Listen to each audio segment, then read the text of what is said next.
এটা এমন নয়, এটা তোমার মস্তিষ্ককেও ফাঁকা করছে। সত্যি বলতে, যারা ধনী হতে চায়, যারা সফল হতে চায়, তারা সকলেই জানে সময় কতটা মূল্যবান।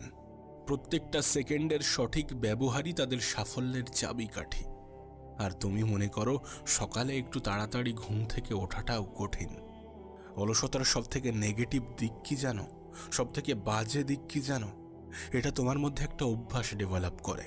ধীরে ধীরে তোমার জীবনে এমন কিছু অভ্যাস তৈরি হয়ে যাবে, এমন কিছু বাজে অভ্যাস তোমার জীবনে তৈরি হবে, যেখান থেকে নিজেকে ফিরিয়ে আনাটা অনেক বেশি কঠিন।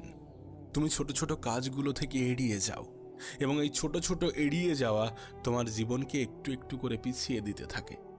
আর সত্যি বলতে, এটা তুমিও জানো, এটা আমিও জানি, এটা সবাই জানে যে যারা তাদের কাজ পিছিয়ে দিতে থাকে তারা কখনোই তাদের স্বপ্ন পূরণ করতে পারে না। কারণ স্বপ্ন পূরণ করা